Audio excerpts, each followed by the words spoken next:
Hey, welcome back. Man, it seems like it's been forever since we did a Foam Rising episode. I think my beard has gotten shorter. I might have gotten... Wait a minute, you're not Michael. No, I'm not. But I always do this show with Michael. Michael's gone. Yeah, I know, but see, here's the thing. Like, I always do this show. It's with. Who are you? I'm Adam. I'm a Houston resident and local beer drinker. Oh, well, that qualifies you, definitely. All right, let's get this show started. Budweiser cools and shine. Without further ado, no more messing around. This is Adam, I'm Michael, and Hello. We're here to try Saint Arnold Bishop's Barrel 6. Now, the Bishop's Barrel series always has a lot of buzz about it because it's so limited and only bars and restaurants can get their hands on it. Which, if you notice our setting here, if it looks a little familiar to the last Bishop's Barrel review we did, we are actually at Brick's Wine Cellar in Spring, Texas. They were kind enough to once again allow us to come in and shoot a beer blog for you here. Because, I mean, where else are we going to get this tonight? I mean, I can't go to the store and get it, so we're going to drink it here. Adam, what can you tell us about Bishop's Barrel 6? It's brewed by Saint Arnold here locally in Houston, Texas. It's actually one of my favorite beers, the Pumpkinator. It's actually been barrel aged in, what was it, Appleton Estate? Appleton Estate Jamaica rum barrels for 9 months. So I'm very anxious to try this one. The last 5 have been excellent. Like I said, this is one of my favorite beers, the Pumpkinator. Now, funny you you mentioned the Pumpkinator because that is already a really hearty beer. I mean, it's I think it's 10.4% ABV, and then I noticed like after doing a little barrel aging, this actually bumped up to 13%. Yes. So that's why you see one bottle on the table. We are going to share between the two of us here because I'm about to pull an audible on you. Are you ready for this? I'm ready. Not only are we going to have Bishop's Barrel 6, but we are also going to have the Pumpkinator. Now this is the 2012 Pumpkinator, so it's got a little bit of age on it. So it should be interesting to see the side-by-side taste comparison with the Pumpkinator and the Bishop's Barrel 6, which ironically was originally Divine Reserve 9. Yes. So this is like the grandchild of Divine Reserve 9. Absolutely.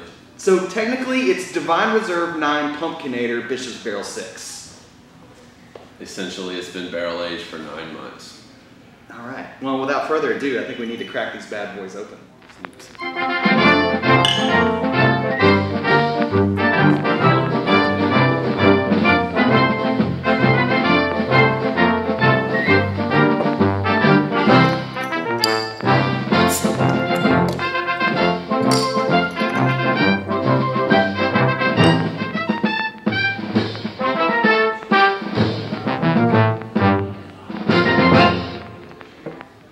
So, 2012 Pumpkinator, aka DR9, right?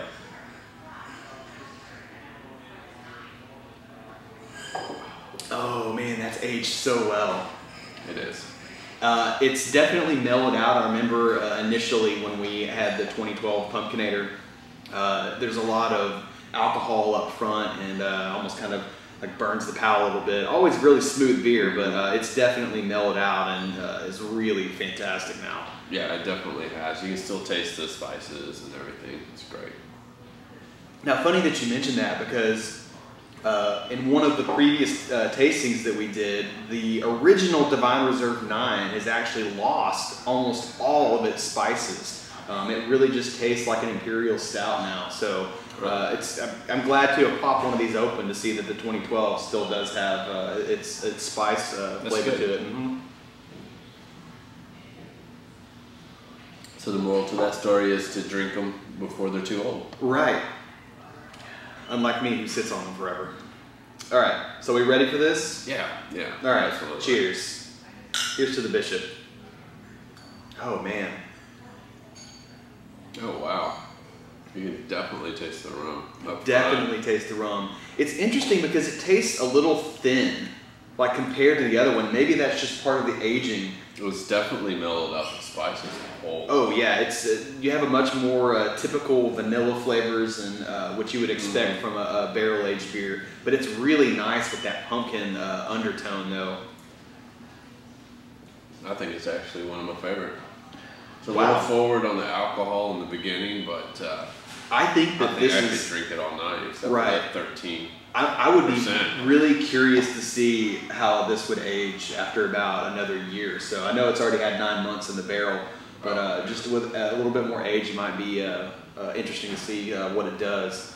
But yeah, like I would never guess that this is a 13% beer. This is really easy to drink. It's already starting to smooth out. A couple sips.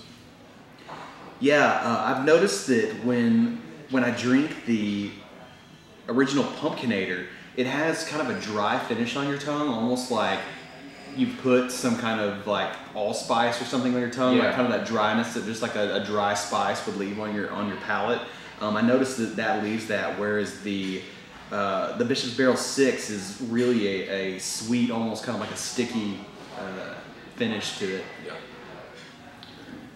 Well, the idea behind having the Pumpkinator alongside of it tonight was basically, we know that this is a hard beer to get. And we know that you're probably watching this because you didn't get a chance to get your hands on it. But the Pumpkinator is a little easier to attain and you can actually find them. So I wanted to have them side by side so you could maybe taste some Pumpkinator along with us and say, okay, maybe if I put a shot of Appleton Estates whiskey in this, very little shot, maybe a half shot. Speaking of shots, we gonna do some shots tonight? I usually stick with the beer, to be honest. Well, I meant shots of beer. That's totally what I meant. So any other tasting notes? Molasses, brown sugar. Oh, there you go. Yeah, Right. It's interesting because this is more on that caramel sweet side, whereas the sweetness that you get from the Pumpkinator is more of that pumpkin spice sweetness. So it's neutralized a lot of the spiciness of the drink for sure. I'm pretty sure you just ate that. I don't know if you ever watched St. Lamprey, but well, I would say that this is probably my second favorite Bishop's Barrel. Really? Yeah, I was a big fan of 1 and 3. 4 was good. 5 just like blew me away. 5 was good. I was a huge fan of their base beer, the Weizenbach. Really wish they would bottle that beer because, man, it was so good. And I just really thought that was just from, you know, the flavor and everything about that. I thought was like one of the best barrel-aged beers I'd had in a long time. This one, like I said, a very close second. I do love the Pumpkinator, so it's nice to have that pumpkin mixed with the barrel-aged flavors. But I'd say overall, this is a close second for me. Oh yeah. Yeah, this is. I think this is actually on top for me. To be honest with you, from Saint Arnold's, it's really drinkable. I mean, it's really smooth. So you're disagreeing with me? This is the first show, and you're already disagreeing with me? I'm kind of partial to it. I think I could drink it all night, to be honest with you. Why don't you drink up, funny boy? So here's the deal, man. You need to agree with me on everything I say. As long as I have beer, I'm cool with that. Okay. If you disagree with me, I can't guarantee you're going to be in another episode. That would mean I'm out of beer. Exactly. So, if you want to keep the beer flowing, just keep nodding your head and smiling. Yeah. See, I don't know if you've... See, there you go. See, I don't know if you noticed, but like, I chose Michael because he's tall and slender and the ladies like him.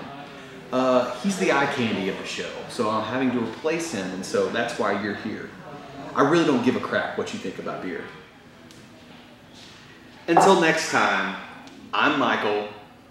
I'm Adam. And I guess we're just going to keep drinking beer because we have all this on. Yeah. Until next time. You know what I like? What do you like? Beer. Welcome to the show.